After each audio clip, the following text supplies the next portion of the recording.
Good afternoon and welcome to the latest edition of Tree Talk, episode 197. With myself, Jack Neville, and Matt O'Callaghan of the Weekly Observer and Vale Star. A bumper edition. Matt, we have the third round of the Senior Football Championship to look back on. We have the fourth round coming this weekend.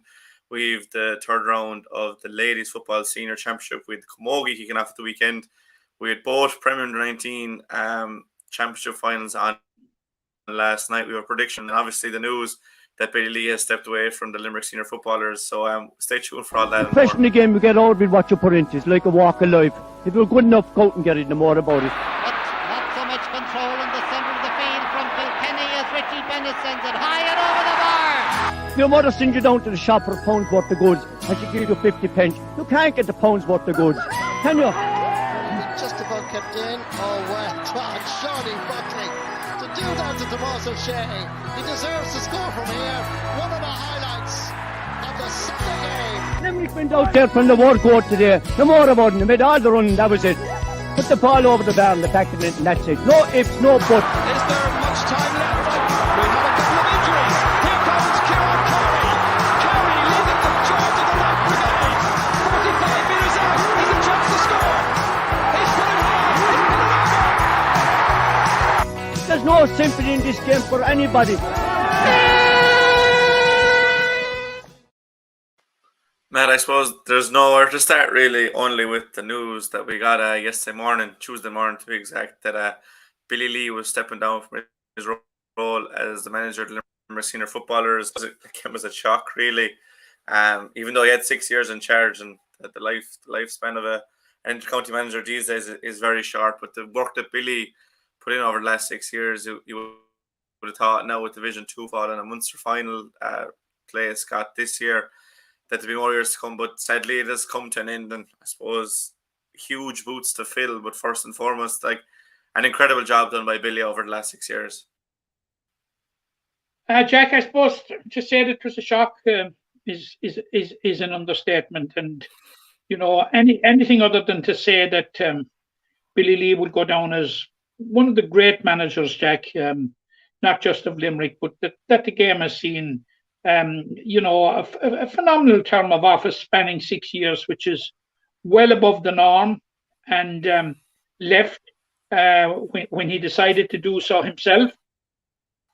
Like his record, Billy's record is simply, in Limerick terms and in a lot of counties, Jack, is absolutely unparalleled. And just to give a quick recap of it, when you think of where Billy has come from, in terms of bringing this Limerick team, I remember a year when, and it's not very, very long ago, in the early days of Billy's reign, Limerick finished Division 4, Jack, with 3 points. The 3 points were got out of a draw with London and Ruislip, a lucky draw, and a win over Waterford in Martinstown. And to think that, here we are a couple of years later, and what he has been through, we all know it's well documented about the year in which he failed to get as many as 50 players that he sought to bring into the panel at different stages of the year. He failed to get him to commit. But I suppose it's testimony of the man that he stuck with it. And his reward for sticking with it was, of course, winning the McGrath Cup, winning promotion as Division 4 champions, following it up by being promoted from Division 3 to the promised land of Division 2, where Limerick will rub shoulders with the likes of the Dubs and Kildares of this world next year. And of course, what was something of a holy grail for Limerick in recent years was reaching a Munster senior football final. Like the landmarks and the achievements in Billy's CV and in Billy's 6 years in charge, Jack, are simply phenomenal. And you're right, it's a huge pair of boots to fill. And it has come as a major shock, because certainly you with these sort of things, you kind of get vibes, you get straws in the wind and all that sort of thing, that there's something imminent, and you know, but this came out of the blue as a complete shock. And I was talking with Billy about 2 or 3 weeks ago for quite a while, actually down in Sean Finn Park one evening, and like it appeared all it appeared to me was business as usual. Billy running the rule over different players in anticipation of what he could bring in to strengthen the county panel. But look, I'm sure on behalf of football supporters in Limerick, and they'd want us to say this, Jack, they'd want to say a heartfelt thank you to Billy for an absolutely phenomenal 6 years in charge. Absolutely phenomenal. And wish Billy the very best of luck in whatever he will take on in the future. I have no doubt he has such a passion, Jack, and he's such a love for Gaelic football. I can't see him walking away completely from it. But, like, of course, you know, 6 years is a long time with what inter-county management today entails, because whilst the league and the championship and while the inter-county season is on, it's a 24/7 job. And, like, Billy immersed himself head, neck and heels in it. Like, and you know, it was very easy to find Billy when the football championship was on. He got around and tried to get around to so many matches and run the rule, as I said, over so many players. Like, Billy left no stone unturned, Jack, in the interest of Limerick football, and he's an absolutely huge and incredible loss to the county. But what I said to Billy, congratulations, well done on a wonderful 6 years. We're so sorry to see you go. Yeah, I suppose the thank you is the main thing, because he received a squad at a really low ebb. Obviously losing 6 or 7 games in the league in 2016, and as you mentioned there, the year that they get hardly anyone to play for Limerick, but he's turned it around, and playing for Limerick is fashionable again, and he's completely changed the fortunes of an entire county. And, you know, talking to him yesterday, like, you just have to say thank you for the job he's done, and hopefully it won't be the end. And I'm sure Limerick's loss overall will be some club's gain over the coming years, because, as you said, he's a real football man through and through. But before we move on from Billy, there's so many moments, you know, from the tenure. Was there anything that stood out for you from the 6 years? I suppose, Jack, you tend to lean towards the victories, but I suppose the biggest achievement he got, you know, the biggest single one for me anyway, was winning promotion from Division 4, and how he did it. Like, had to go to Sligo and win, in a place where Limerick had a very, very paltry record. And he went and did it. I think that was a defining moment, you know, for Billy, and it was certainly a defining moment for Limerick football. But there are so many great moments. But for me, that is one that stands out. Of course, winning the McGrath Cup, you know, anytime you lift silverware, that is very, very good. But to back it up, Jack, you know, to back it up and prove that the trajectory wasn't going in the right direction by winning promotion to Division 3. Look, Jack, it's been a phenomenal 6 years. It's been a phenomenal, and, you know, like, you know, we'd be eulogizing it from rooftops and shouting off rooftops, but it probably overshadowed a small bit by the success of the hurlers to coincide with the same period. Like, you know, probably took some of the limelight out of it. But look, Jack, it's up to the like of us to put it out there, and we certainly have done our best over the years through this medium anyway, to put it out, that the phenomenal job that Billy did and what he achieved with Limerick footballers. And you absolutely nailed it, Jack, when you said that, you know, he made it fashionable to play with Limerick again. And that is exactly what he did. Because, you know, anybody but Billy Lee, you know, when he had got so many refusals in that 1 year, would have said, right, lads, let's have it. Let you have it. Off I go into the sunset. But not Billy Lee. It's a testimony to the man, Jack. It's a testimony to the man. He's been a phenomenal manager and absolutely has done a phenomenal job for our county. And we're proud of him, and thanks, Billy. Yeah, there's so many moments, as you mentioned there, and so many of them stick out, and he deserves all the credit he's getting. And hopefully we'll talk with him soon. I'd love to hear to talk about the football championship when he could probably be a bit more open, and he wouldn't be talking about certain players that he'd have in a training camp or anything. But again, the overriding message is thank you to Billy, and obviously best of luck to whoever gets the job. The foundation has been laid by Billy and all the people that have been with Billy. It hasn't been confirmed whether people will be staying on or there'll be new coaches or SNCs and all that. So we won't say anything about them yet, but the foundation is there to build on this. Limerick are Division 2 now. We got the Munster final, push Cork all the way. So look, please God, they can build on that. PJ Carroll is coming in here. Hats off to Billy Lee. I presume if you go through Twitter and Instagram and these things, you'll see all the, I suppose, praise of Billy Lee, and thoroughly deserving. But it won't be the end of us talking about Billy Lee. But for now, we've so much to get through. Keeping in theme with the football, we obviously had the third round. It would be nice to talk with him, as you said, Jack. It would be nice to talk with him in some podcast. Yeah, please God. If you're listening here, Billy, hit me up whenever you want, and you're more than welcome to go on at any stage. But moving on into the football, into the senior football championship, and so many of Billy Lee's men were in action over the weekend. Just to run through the results: Father Casey's 15 points to 8 winners over Moline, Newcastle West 3-13, Galway 7, and Claghon 13 points to 8 in Group 1 against Ula in Group 1 of the senior football championship. And in Group 2, then Killaloe Palace were the big winners, 3-17 to 3-5.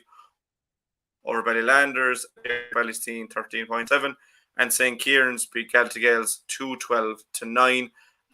We obviously have this weekend's games to look through, so we won't dwell on anything. But coming from the third round, Father Casey's, Newcastle West, Adair, and St. Kieran's are all in 6 points after the first 3 rounds. And was there anyone that has really stood out for you so far? I saw Father Casey's and Adair in the flesh, but really, really impressed by Father Casey's.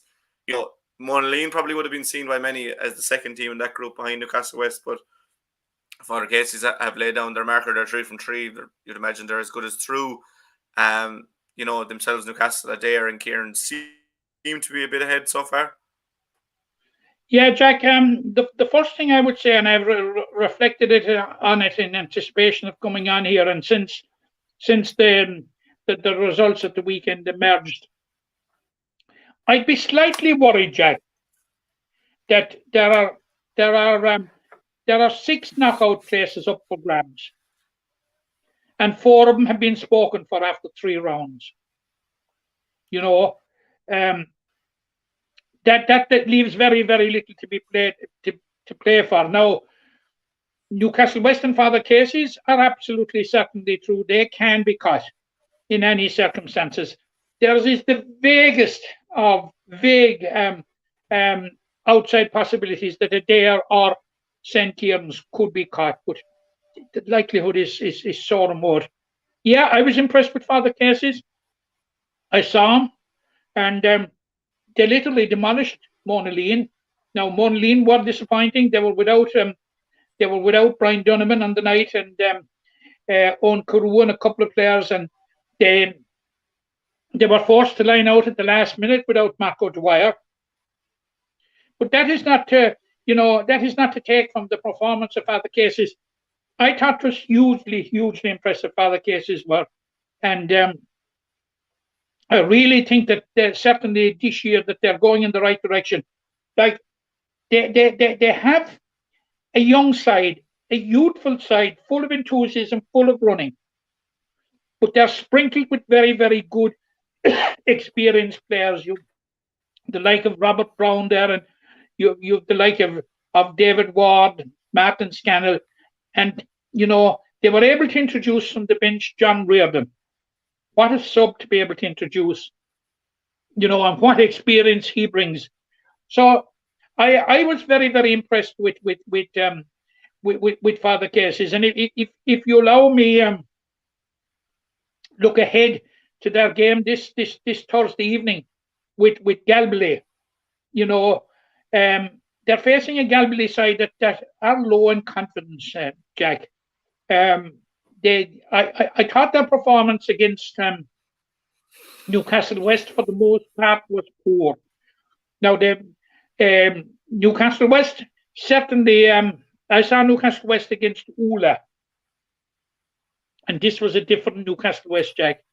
They really stepped on it, and it looks as if Jimmy Lee and his management team are just timing the build up to the championship, and of course the build up has started now, and you know, as we're heading in towards the knockout stages, and of course there's nothing better to focus Newcastle West than a potential game with Father Casey's when they, you know, if the results go this weekend in Newcastle West and Father Casey's favour, would be a straight shootout for a semi-final spot.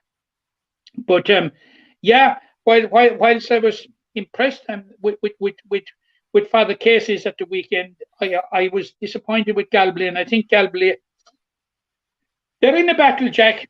They're in a battle to preserve their status. Now they have the cushion of 1 point over Ula, which could be absolutely crucial. Sorry, I'm wrong. Sure, Ula in a different group. But no, they have 1 point. But sorry, I'm right. Yeah, Casey's on 6, Newcastle on 6, Clahan 3, 1, 2, Galway 1, Ula none. Yeah.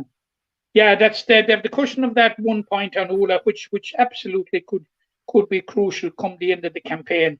But I think they're in for a difficult evening in Kilmallock on Thursday evening. I think Galway, especially if Father Casey's bringing the game that they brought to Meath Neville Park. And whilst I say that the Monaleen players were missing, I'm not so sure that they'd have changed the outcome, Jack. If anything, you know, if anything, the final scoreline wasn't as convincing as other cases were on the pitch. You know, that would be my read on it.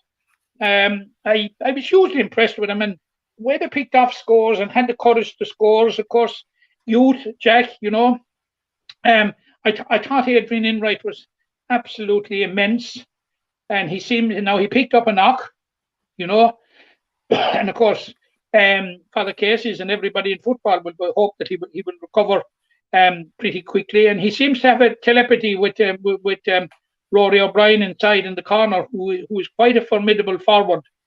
So yeah, overall, Jack, I was hugely impressed with Father Casey's, and I think that's the nub of your question. But seeing that they're playing Galway, I was equally disappointed with Galway.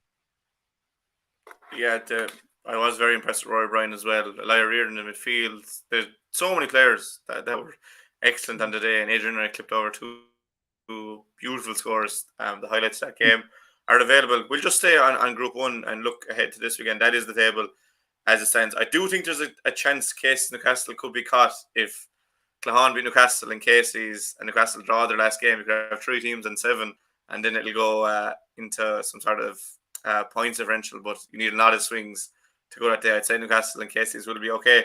But you mentioned Casey's and Galway. You also have Monaleen versus Ula.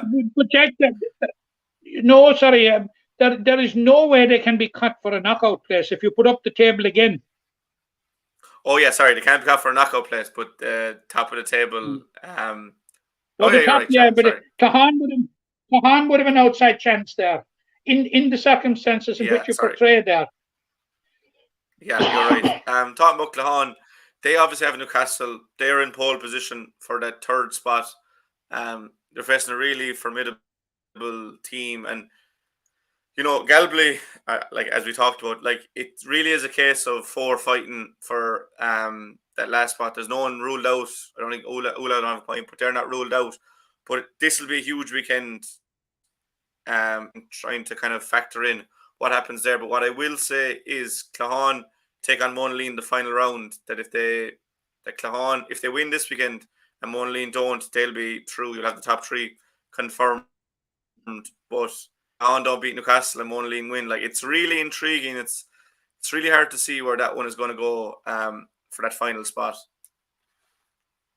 Yeah, and this is what I'm saying, and that's what I said when I prefaced at the very start, Jack. That I was saying like that. We're talking about one place up for grabs with 2 games left. It could be far better if we were talking about 3 games up for grabs, or 3 knockout places up for grabs.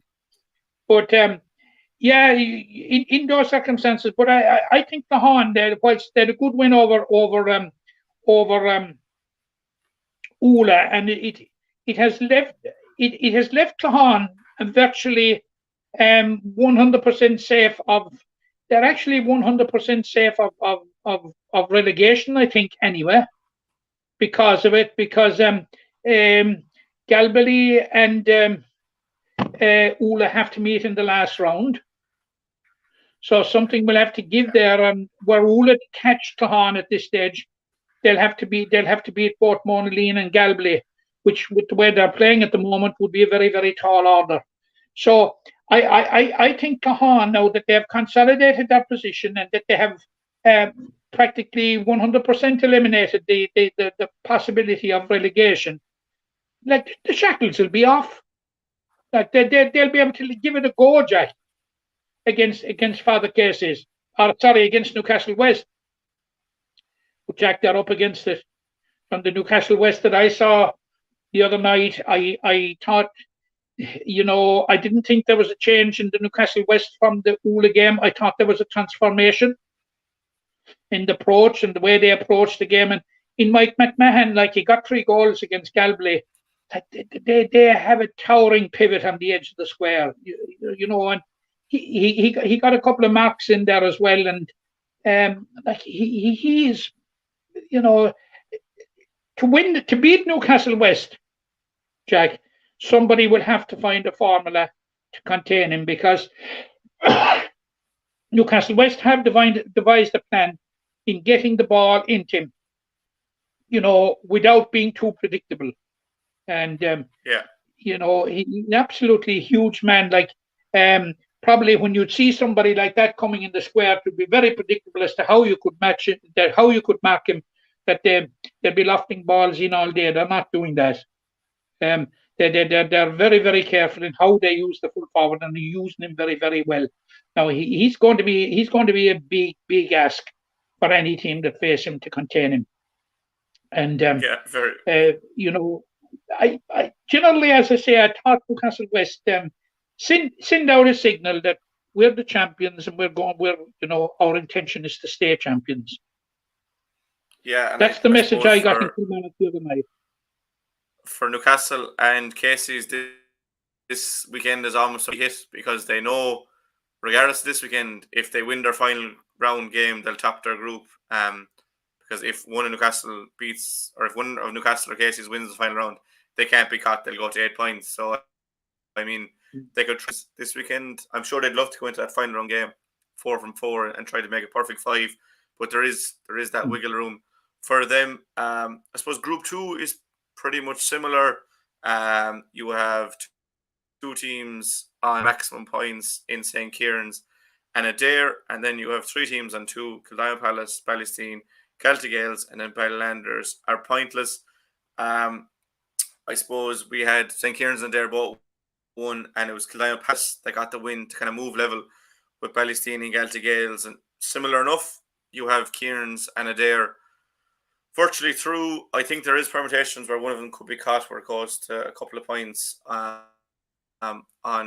the teams on 6 points. But just looking at this weekend's fixtures as a whole, you have Adair versus Ballylanders, Ballysteen versus St. Kieran's, and Celtic Gales versus KP. I suppose Celtic Gales and Kildare Palace is kind of the standout fixture here, because they're both on 2 points.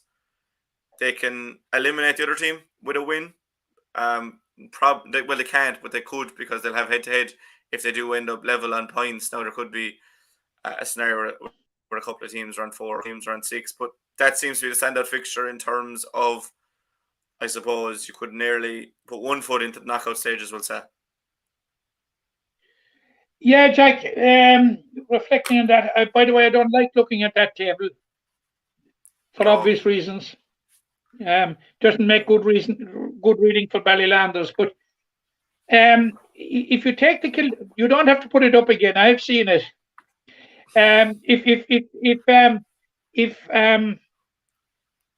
If you look at St. Kieran, if you look at Kildimo Pallaskenry's campaign so far,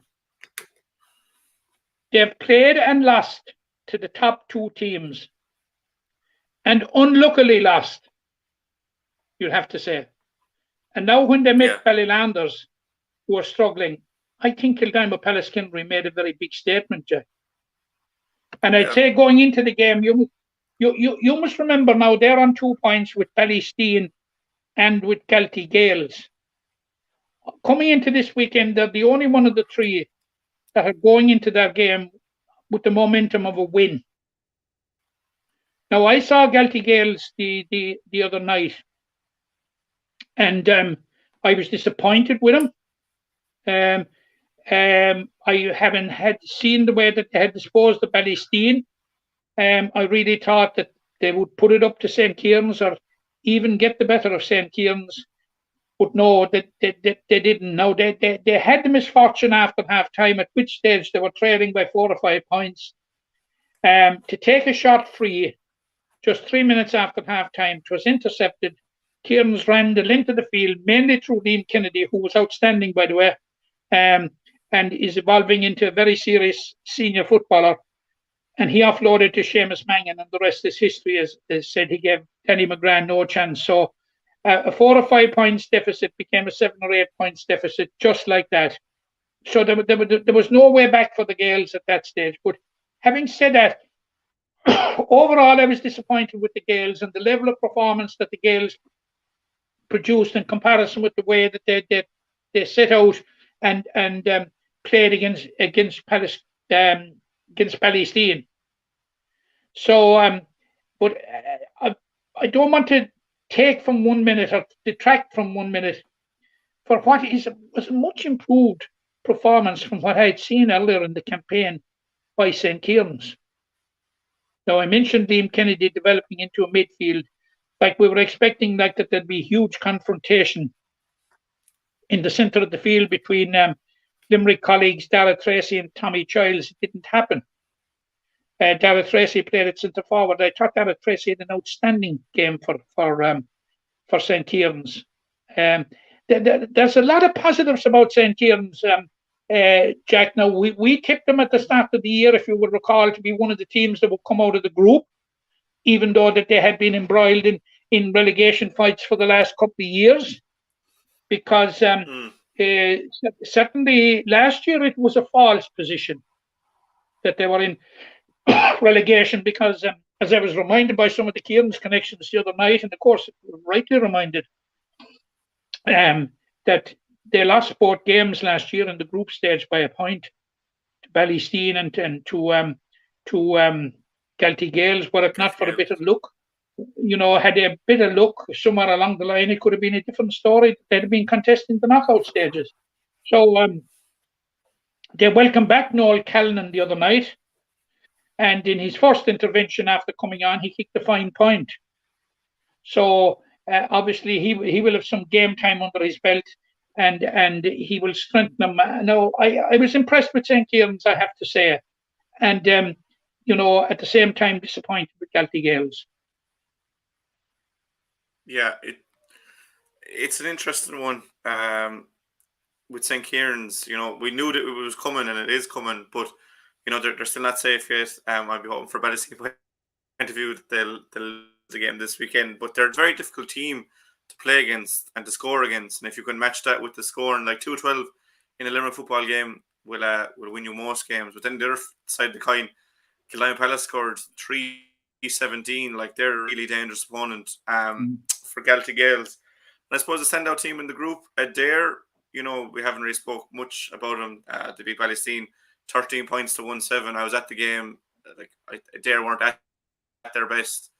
They were missing Hugh Burke, Dave Connolly, There was a couple more missing, and they just know how to win. We talked about in the Pierce and the Ireland, they're pretty much similar in football, and they'll be very happy that after 3 games they're on 6 points. You'd imagine Adair and Kieran's will go through. If you were to call a third team to go through with them before we get into the fourth round, I would be going for Kildare Palace Kennery, Jack, for the reasons that I said. And just getting back to Adair there now, you were saying that we've talked very little about him, and they're on 6 points. Of course, the fact that we've spoken very little about him will suit him, because they like to work way under the radar. And Hugh Burke is going to be out for the season, which is a big blow to him. All right, but I don't know what the situation with David Connolly, but certainly they going out winning football matches without key players like that, I think it sends a message in itself. They're going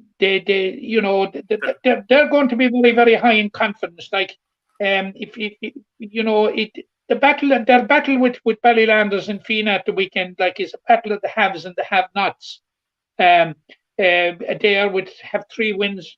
Ballylanders with no win. The fortunes couldn't be more diverse going into the game, and going to be a difficult evening for Ballylanders, much as I hate to say it, but that is the reality of it, Jack. Yeah, I wouldn't like to back against Ballylanders all the same. Adair outs without Owen Costello and Owen Ryan as well. I knew there was more players missing, and they're still getting the job done, but they're the similar situation, the case in Newcastle. They know that it's pretty much a free hit this round, that if they beat Kieran's in the final round, top of the group, the same for St. Kieran. So, as you said, you're kind of looking at 4 through and then 2 more to join them. But it could be very interesting going into the final round, depending on fixtures this week. I'd imagine we got 1 draw so far, but I'd imagine we might get another draw this weekend. It's very hard to see some of these teams being separated. We'll come back to that in a while, Matt, for our predictions. But for now, we also have ladies football this evening. So if you're watching this on Wednesday when we're going live, those games are on tonight. 3 games in the senior championship. In Group 1, St. Bridget's versus Turn Broadford and Old Mill versus Monagea. And then in Group 2, Ballylanders versus St. Ailbe's. And we'll start with that one game. It's far more straightforward in Group 2. Ballylanders and St. Ailbe's have both beat Fiona Castleman. Fiona Castleman are into that playoff to get into quarterfinal. Ballylanders and St. Ailbe's are guaranteed a quarterfinal place, but the winner will go straight through to the final. Obviously, they've been 2 of the perennial contenders every year. It should be a cracking game. Should be a cracking game, Jack. As you said, they have been, along with Monagea, I suppose they have been the dominant forces in Limerick ladies football for the last couple of years. They were beaten by Monagea in championship last year, and as I said in a previous cast, they have strengthened. They have strengthened since last year, in that Mairead Kavanagh has returned to the side, and Grania McKenna is the girl from Monaghan. Or Tyrone has come in, who played with the Limerick senior, with Graham Shine's Limerick junior football team this year. So they will be stronger. It will be a very interesting game. I'm going out to see it this evening, Jack, and to get a sense as to how the championship is going. And you're right. Whoever the winner is, and it would be a brave person that would call it between those two. There have been great games and great clashes and great showdowns between them in recent years, is guaranteed of a place in the semi-final. Whilst for the loser, they have to go the quarter-final route. Not that I don't think they will lose any slip over having to go that route. Yeah. Sometimes it suits a team to go that longer route. But then in Group 1, Old Mill are 2 from 2. If they make a 3 from 3, they'll be guaranteed of that semi-final berth. If Old Mill beat Monagea, they'll have the head-to-head over, and it'll depend then on what Drumcolor and Broadford do, because they play St. Bridget's. You could have a scenario where you have 3 teams at 6 points. St. Bridget's will be hopeful that they can get enough scores on the board to turn it around and get the 3 points, with Old Mill and Drum Broadford a lot more, I suppose, to be decided in Group 1, but you would have to fancy Monaghan to probably top the group. Yeah, well, Monaghan are in this situation, Jack, whereby if they get a draw this evening, they're top of the group, and it doesn't matter what happens after that. Now, the other three that are remaining in the championship, by the way, none of them will be out of it. But the teams that will finish second and third will obviously go through to the quarterfinals, and the team that will finish fourth will play off with the third team in the other group, where there are three teams for the final quarterfinal place. That's how it works. It's a fair chance for everybody, but it would be very, very hard to oppose Monaghan. Like Old Mill had a good win over Bradford over Bridget's in the first round, and Monaghan had a good win over a very decisive win over Bradford, and I think that this is where it might come back to haunt Bradford. Were we to have a scenario where Old Mill win this evening and Bradford win this evening, where the three of them will end on 4 points, unless that Bradford rack up a big score against St. Bridget's, in which circumstances, like it'll come down to scoring difference for that coveted semi-final place. But one way or the other, anyway, whatever way it transpires, nobody will be out of the championship this evening. But my understanding is that the playoff for the final quarter-final place between the bottom team in Division 4, Division 1 and Fiona Castlemahan is scheduled for next Saturday, Jack. I have it down obviously for the 28th, which is Sunday. But I mean, it could be changed depending on who's. Yeah, and I suppose it could be dependent on who's in it. Yes. We haven't got a firm fixture because we don't know who's in it, Yeah, which is fair enough. I know you said you didn't want to call it, but I'm going to ask you to call it. Who will top Group 2?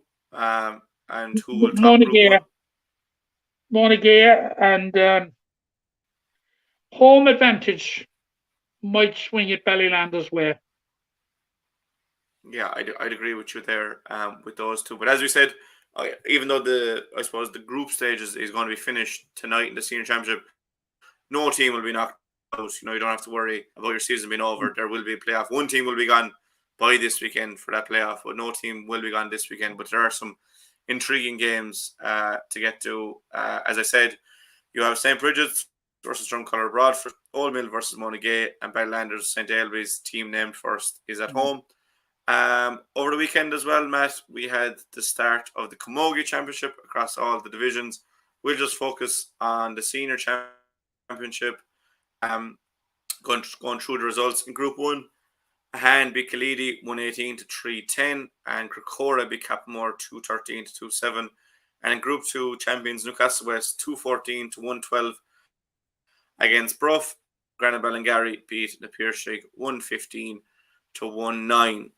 In Group 1, I suppose we did say Ahan Kaleedy would be interesting. Kaleedy without a good few players, and we were wondering would Niamh Mulcahy back. She was back, and she was in fine form, and probably the difference between the sides. And now it's backs against the wall for Kaleedy, who have obviously reached 2 finals in a row, winning in 20 and losing the final in 2021. But it's great to have Niamh Mulcahy back in the Limerick Championship. She's a huge weapon for Ahan. And I suppose staying on Group 1, for Cricora to get the win, they'll be able to look forward now and go into Kaleedy and Ahan with no fear. Capamore, you're going to be looking there and saying, where are we going to get the win, or else they'll be in relegation danger. Just their first campaign back in the top tier. Yeah, it was a huge game for Cricora and Capamore, Jack, because no disrespect to them, you would have to believe like that that Kaleedy and Ahan would be certainly more experienced and probably stronger sides. Would probably be the 2 stronger sides in the group, and they have been semi-finalists and finalists over the last couple of years. And the return of Niamh Mulcahy, of course, made a difference, as did the players that were missing from Kaleedy. So that tilted it very much in Ahan's favour, and now Ahan are in pole position, Jack, to make it out of the group with that first round win. And as you said, it's going to be a bit of an uphill struggle for both Crocora and Cappamore, but to make it. But Crocora have a very vital win under their belts, which will be hugely important by the time the group is completed. It's fascinating. Obviously, the second round of fixtures aren't until Saturday week, but like it's very early days. But we see like Newcastle 214 to 112 over Brough. You know, Newcastle last year were very comprehensive in a lot of their victories. That's a 5-point win against Brough. Who are in their second year of senior. You know, it bodes well for Brough. Granaville obviously got the win against the Piershig, who, you know, again they're going to be looking to see where they're going to get the results from. But after the first round, I think Ahan are the story, but Newcastle West are going to be the team to beat, like one again in the football, until they are beat. Yeah, but we flagged it last week that, you know, if there was a team to upset the order of things with the four top sides, that it would be Brough. Now they were beaten by 5 points in the finish, but after trailing by 8 points at half time, they had the margin down to a point on the home straight. But Karen O'Leary got 4 points. Rebecca DeLee had gone off the field, who was the free taker. Karen took over the free taking duties and landed 3 and excuse me, Jack, and landed 1 from play to complete a 5 points victory. But it was a sterling performance by Brough against the champions in their own backyard, and like they will fancy themselves against both Granabel and the Piershig. Now we already flagged that the possibility of Mary O'Callaghan coming back, on being back. She was back, and we also knew, of course, that Niamh Ryan had transferred allegiance from Clooney Quinn to Brough, and that happened, and that considerably strengthened them. Now, Niamh Ryan was in absolutely devastating form for Brough, you know, hitting frees and scores from everywhere. So there's a lot of camogie to be played in Group 2. It's going to be a rare old battle between Granabel and Piershig and Brough. I think Newcastle West, after that win over Brough, must be nailed on to advance to the semi-finals.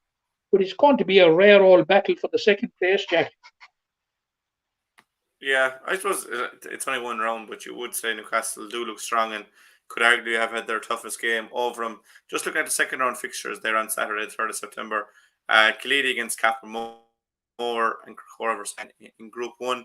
And then Group 2, Brough versus the Piershig. So, I mean, the two first round losers in Granabel versus Newcastle West, the teams that won their opening round games. So, look, we'll delve into that closer to time.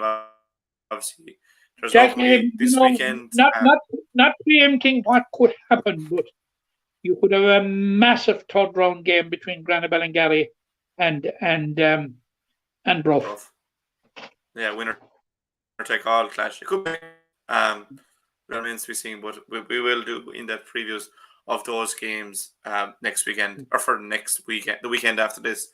We also had the under-19 finals last night, Matt, in both codes, football and hurling. We'll start with the hurling. You were there.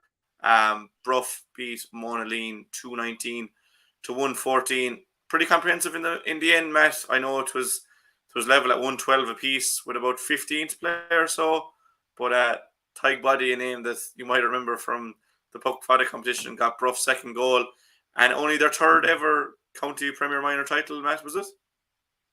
Yeah, third, 1941, 1983, and now 2022.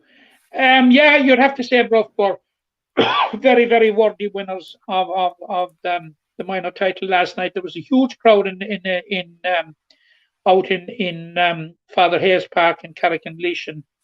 The facilities out there, Jack, are second to none out there. It was lovely venue for the game, and the big crowd created a kind of a cauldron atmosphere. which added to the occasion. And of course, in its previous incarnation as the minor hurling championship, this competition, Jack, was was one of the one of the blue ribbon competitions in Limerick hurling each year, and it's the old minor championship now redesignated as under 19. But it was a fantastic game of hurling, and Monaghan, who were beaten in the final by Mungo St. Paul's, would have gone in as favourites, Jack, and in the first half would have more than justified that, because at which stage they led by 4 points. Now Ronan Lyons was having an absolutely immense game. He was playing at centre forward. You remember him playing as a defender with Limerick Minors and winning a Munster championship with him. And he was playing at centre forward. I think he ended up with 8 or 9 points in the finish. But by half time, the odds against Bruff upsetting the favourites would have lengthened, if anything. But they turned in a fantastic second half performance, Jack. Their half-back line, took over, anchored by Patrick Flynn, who I thought had a fantastic second half. Owen Meany and Oisin Mulqueen, they were immense. And but the whole team lifted, Jack. The whole team lifted, and they created 3 goal-scoring chances in 5 minutes and took 2 of them. That's a very, very good conversion rate, and we're very, very unlucky with the first one. Like Dermot Dennehy buried the ball in the net. It was a daisy cutter if there was ever one. And Tyg Body followed it up within 5 minutes with a very, very good goal. And having been levelled 1-12 apiece, suddenly Bruff went 4 points clear. And you got a sense at that stage, Jack, it could have been curtains for Monaghan, because all the momentum at that point seemed to be with Bruff. And with 5 minutes to go, Ron Lyons hit a very, very good free from a very awkward angle, closed the gap to 3 points, but that was only the cue for Bruff to drive on. And they scored 5 points without reply as they finished completely on top. Landmark victory for Bruff. They hadn't won it since 1983, and absolutely a fantastic game, a fantastic occasion, with a new referee, Mike Maloney from Caroline, did an excellent job. Warden contributed to it being a great game, and as I said, a huge crowd, and a memorable, not just a memorable match, Jack, but a memorable occasion. Yeah, it's good to see a new name on the Roll of Honour.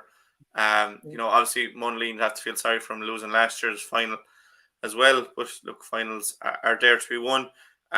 In McNeville Park, Galway got the job done. They beat the champions Mungo St. Paul's 10 points to 1-5. Obviously you couldn't be at the 2 venues, but just looking at the match reports and things, Mungo St. Paul's led for a lot of the game.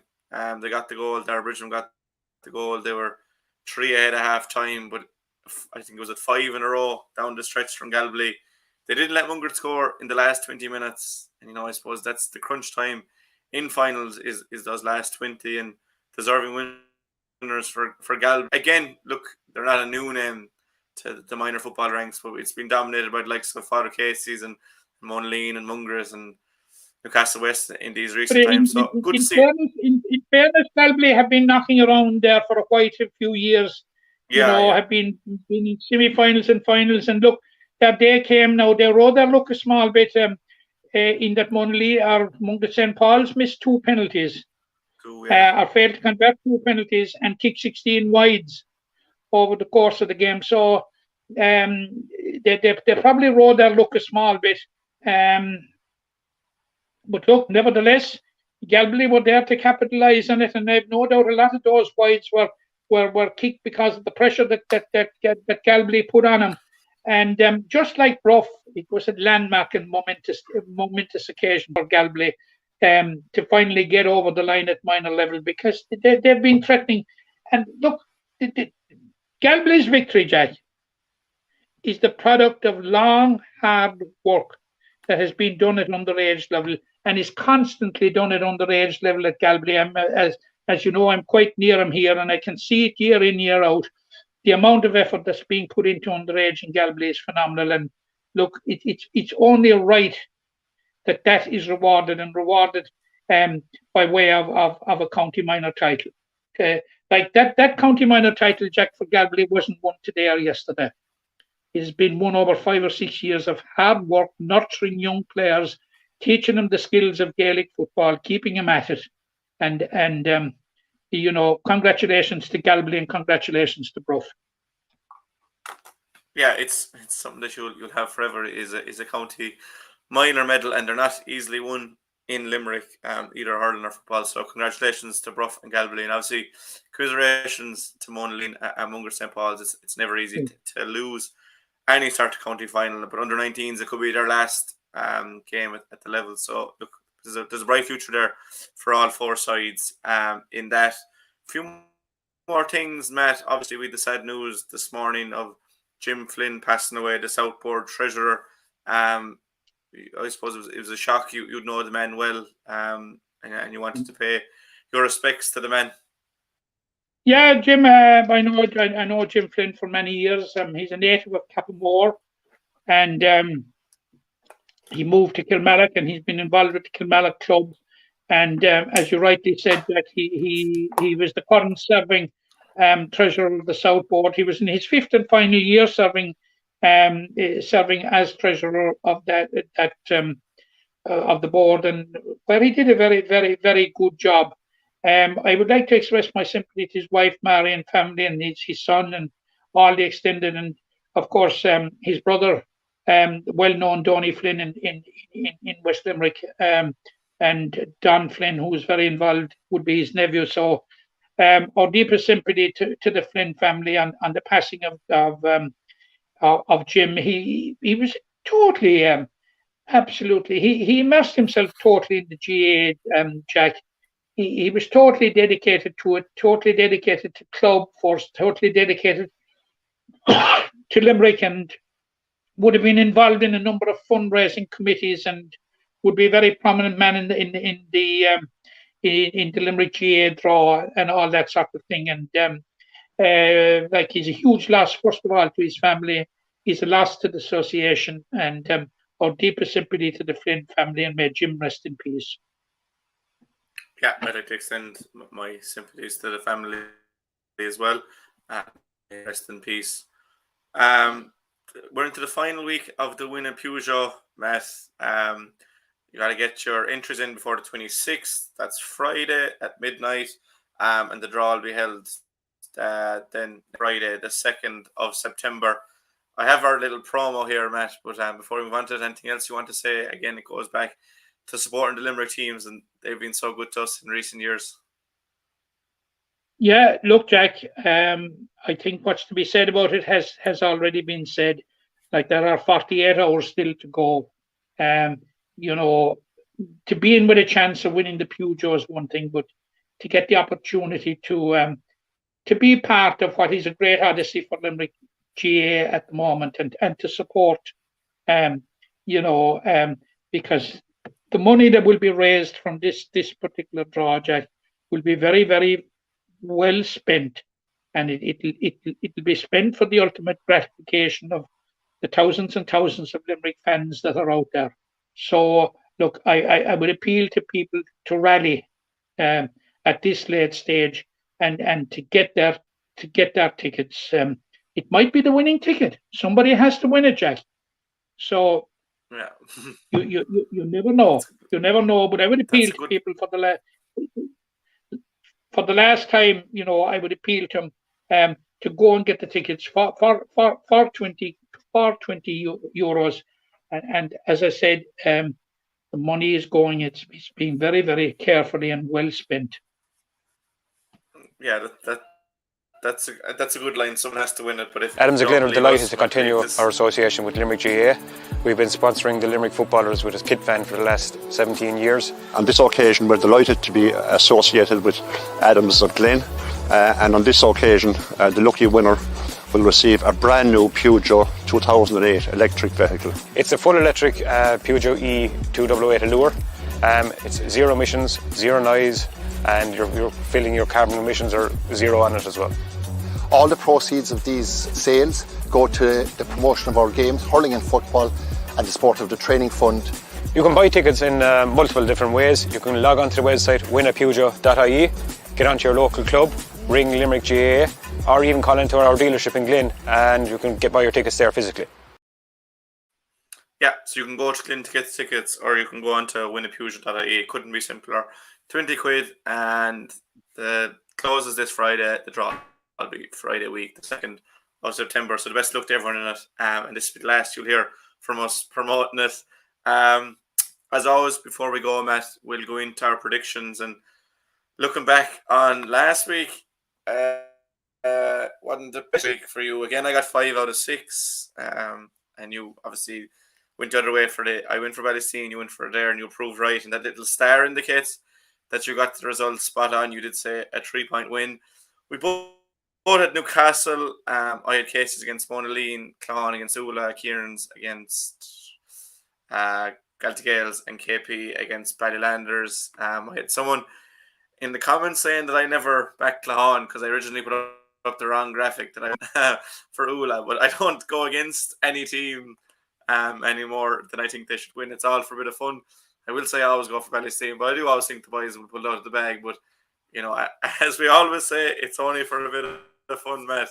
But yeah, and Jack, as we always say, we don't kick nor puck a ball. No, I'm limited to water duties with my back at the moment. But we'll get into this weekend's games. I'll just give the full fixture, and I know we talked about the games in detail, but you'll just give a reasoning for why you're going with any given team. And we'll start with Galway versus Father Casey's this Thursday in Kilmallock at 6:30. I'm going for Casey's by 5. I saw both teams at the weekend, and whilst I think that we will have an improved performance from Galway, I think we'll have more of the same from Casey's, and that they will see it through. Yeah, I backed Casey's last week to win by 5, and it might have been an outlandish statement, but they actually won by 7. I'll go by 4 this week. Look, you've made the case for both so far, and I think Casey's have been really, really impressive this year. Then you have Monaleen versus Ula the following night, Friday in Cappamore at 6:30. Matt, which way would you see this one going? I'm going for Monaleen to recover and win by 3. Monaleen plus 3. We're going to agree on that one. I'm going Monaleen by 4 again. You know, it's really a die for Monaleen because they could see if they lose this weekend, there is a possibility that they're out of the competition if Clahan can beat Newcastle West. So they're going to have to win to bring it to the final day. But Ula, similarly, we need to get points on the board, but we're both coming for City side. And Newcastle West versus Clahan on Saturday at 6:30 in McNeville. I'm going for Newcastle by 5. 5 is a big margin there, Matt. I think Newcastle West are hitting into a good vein of form, and I think I saw them playing in the quarterfinal last year. Clahan will be competitive. They will push them, but you know, I think Newcastle West have that extra bit, and you must remember also like that. And I forgot to mention it when I was talking about Newcastle West. In that victory over Galway, they were minus Cian Sheehan, AJ O'Connor, and Dermot Kelly, 3 key players. You know, and you know what Cian Sheehan brings to the table. In our opinion, we agreed he was the best player in the Limerick Football Championship last year. He carried it over into the Limerick side in the league and in the championship, and certainly has started off the championship in a similar vein this year. But he was missing the other night, so that will give you an idea of the type of performance that it was from Newcastle West. But I'm going for Newcastle West by 5. Yeah. And I know I somebody in suppose Cahan is going to be awarding it and you're getting it all wrong, but look, that's my opinion from this remove. Yeah, I suppose that first thing Cahan, it's I'm going to go against. I am going to go against them this week, and it's nothing really to do with Cahan. It's more to do with Newcastle. And you were at the game last year, the quarter final, and there was a bit of a gulf, and Cahan have closed that gap. And I'm going to go Newcastle by 3, but it's all to do with Newcastle really. They're the best team in the county when they get going, and as you said, they look like they're kind of hitting that peak. Then into Group 2 on Friday, Adair versus Ballylanders in Feen at 6:30. Adair 3 from 3, Palestine are not from 3. Do you see a way for your own club? No, I don't. I'm going for Adair by 4. And that would put huge impetus on Ballylanders last game to try and avoid relegation if that is to be the case. I'm going to go by a bit more. I think Adair by 6. They're just a very good team. I think that's all you can say about Adair, and I fancy them to get the job done. Then on Saturday, in what I think could be the game of the round, Galtee Gales versus Lion Palace Kenry in Carrick-on-Lish at 6:30. The both on 2 points. The winner will put 1 foot into the quarter-final and probably eliminate the other team. Which way do you see it going? I see it going Kildare Palace Kenry for the reasons that I outlined, and I think they'll win it by about 3 points. KP by 3. Yeah, I think this will be a tight game. I'm going to go against you. I'm going to go with the Gales by 1 point. Don't ask me why. I'm just going to go that way to go against you. But I think this is the first time you've gone against KP in 2 years, and it's the first time I've gone for them. So it'll be very, very interesting. Yeah. Well, to be fair to KP, they've been on a roll as a club, hurling and football, for about 5-6 years at this stage. So they're the easy choice to go with. But I'm going to go Celtic Gales. If they can play like they played against us in the second round, they're a match for any team. But as you said, Kieran's were comfortable winners the last day, so hard to see why. Ballystine versus St. Kieran's Sunday at 6:30 in the Bog Garden. You know which way I'm going in this one. I'm going to say the boys by a single point, like it was last year. I'm going Kieran's by 2. Kieran's by 2. Have you ever backed for Ballystine? Oh God, I've had, but they've left me down every time I've been coming. Yeah, I know you have been a good supporter. Look, all the form will point to St. Kieran's. History will probably point to Kieran's as well, barring last year's result. But you have to back your own. So, but tell him in Ballystine, Jack, tell him in Ballystine I won't be kicking a ball for Kieran's. I'm sure they won't mind. I'm sure if I went against them, they wouldn't mind either. They'd be fully focused on St. Kieran's. Looking through it there, Group 1 were the same. Newcastle, Casey's, Monleen. Then in Group 2 were different. We both said it there, but you said KP and Kieran's, and I said Ballystine and Galtee Gales. There's 4 points in it overall in predictions table. But look, again, as you say, it's all for a bit of fun. We'll run through just the intermediate championship like we did last week, Matt, and just see where we think it's going to go. Obviously, we'll start with Group 1 and I'm the fixture list here, Bruff versus Corcora Manister, but that game won't happen, Matt, and we might get into that at the end of this. But the Piershig versus St. Pat's, the Piershig are still undefeated. Do you fancy them to get there or keep that record? Yeah, I was a bit disappointed with their, they struggled to get over Corcora Manister. I thought that they ended up having to settle for a point, but in their defence, I would say to they had the break like everybody else, but they had a longer break because in the second round they had got a walkover from Bruff.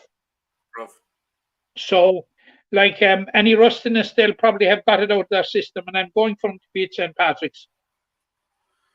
Yeah, it'll be interesting, but I would say with the Piershig as well, and then St. Senans versus Glynn, Saturday in Ballyhale at 6:30. Yeah, I'm going for Sinans in that one.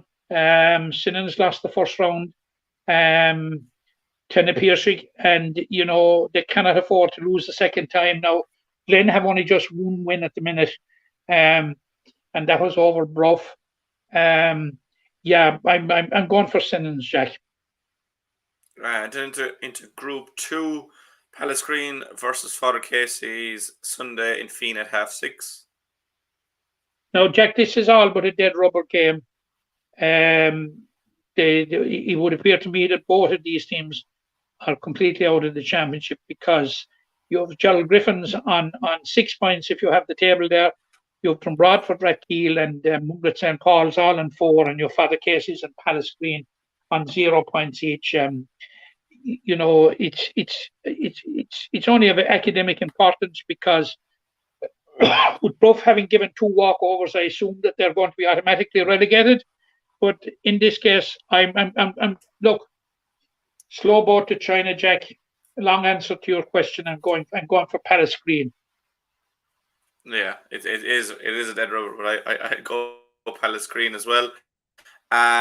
Gerald Griffins can all but seal top spot against from Bradford with a win, but Bradford beat Mungret St. Paul's in the last day. That game is on Friday in Newcastle at 6:30. Can you see an upset here? I can't see. No. This is going to be a tight game and possibly a game that could go anywhere. I didn't fancy Drum Bradford against Mungret St. Paul's, and they proved me wrong.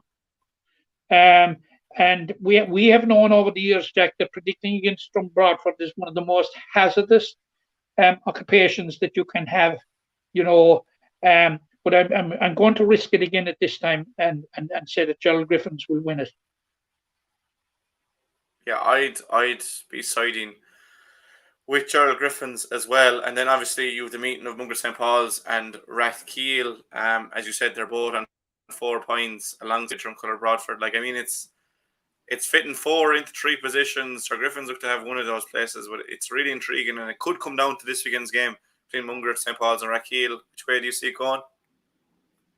I see it going to Rathkeil. I think Rathkeil were stung by the defeat by Gerald Griffins in the first round. You must remember that they were runners-up last year and have basically essentially the same squad, where I suppose a bit unlucky to lose Kildare with Palace Kinry in the final last year.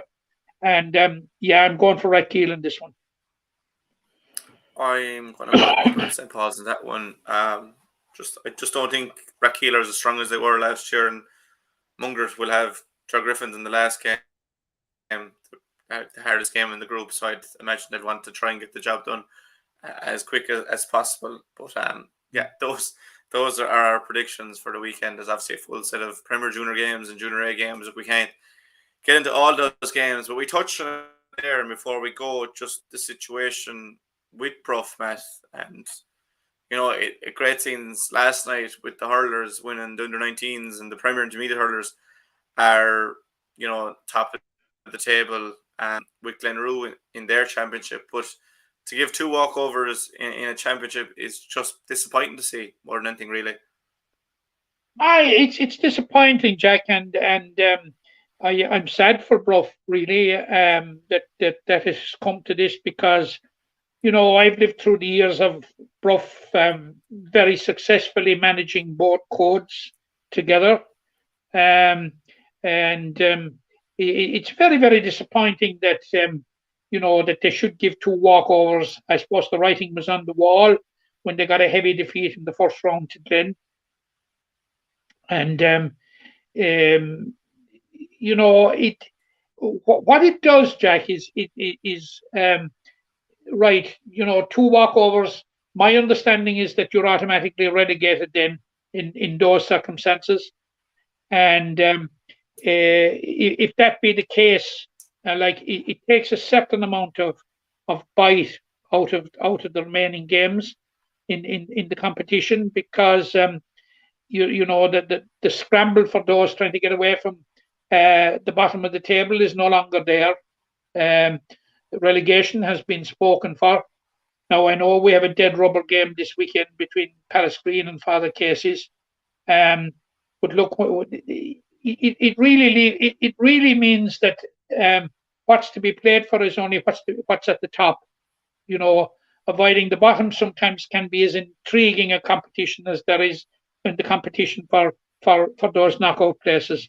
So it's just disappointing, and I'm feel sorry for Bruff that they find themselves in this position in terms of football, and what otherwise has been a great year for the club, as you rightly said, which culminated last night with the first minor title in almost 40 years, and the intermediate team riding high at the top of the Premier Intermediate Hurling Championship. So very, very disappointing. You don't like seeing it happen to any team, that they find themselves in this type of circumstances, but it is what it is, and it has robbed the competition of a certain amount of bite at the bottom of the table, and but let's hope that it won't be long before Bruff will regroup, because they have made a contribution to football over the years, Jack, and there's no doubt about that. Yeah, hopefully they can just get their house in order and compete in football, as you said, which they have done in recent years. But we have an hour and 10 on the clock there, Matt. I think we're gone through everything. Is there anything that we've missed? I don't think so, Jack. I don't think there is. I'm sure you didn't know there was, but yeah, we have the fourth round of the football championships this weekend. It'll, I suppose, decide a lot, or we'll know exactly what's needed in the final round. We have the ladies football senior championship final round tonight to kind of, I suppose, decide the knockout stages. And we'll have one game at the weekend to really confirm the rest of the knockout stages. We'll have the Camogie the weekend after next. We'll have hurling next weekend to look forward to as well. Obviously, the news of Billy Lee has dominated the headlines over last day, and I don't think there's any harm with kind of finishing up saying a huge thank you to Billy, like we said at the start. An incredible man, incredible manager. You know, his work speaks for itself, Matt. As we said at the start, and he got a team that were maybe 31st or even 32nd in the country, I suppose, in terms of morale, and it didn't get much better for a few years. But Billy stuck with it, and a lot less men would have left and down tools when it was easier. But look, he stayed, and Limerick football is in a brilliant place at the moment. With Division 2 football, look forward to. You know, we've won a Munster Championship game in 4 years in a row after going 7 without one. We've had 4 Munster semi-final at that time. We had a Munster final. There's brilliant players coming through. So a huge thank you to Billy for all that he's done. The best luck in his future endeavours. A huge thank you to you, Matt, as always, for joining me. And a huge thank you to everyone that listened. We'll be back again next week to reflect on the football. Look forward to hurling and ladies football and Camogie also as well. So thank you, Matt, and thank you everyone that watched. Impression the game, you get out with what you put into it. It's like a walk of life. If you're good enough, go out and get it, no more about it. Not so much control in the centre of the field from Kilkenny as Richie Bennett sends it high and over the bar. Your mother sends you down to the shop for a pound's worth of goods, and she gives you 50 pence. You can't get the pound's worth of goods, can you? Just about kept in. Oh, well, Johnny Buckley. To do that to Tomas O'Shea, he deserves to score from here. One of the highlights of the Sunday game. Limerick went out there from the word court today. No more about it. They made all the running, that was it. Put the ball over the bar and the back of it, and that's it. No ifs, no buts. Is there much time left? We have a couple of injuries. Here comes Kieran Carey. Carey leading the charge of the left brigade. 45 metres out. He's a chance to score. He's put it hard. There's no sympathy in this game for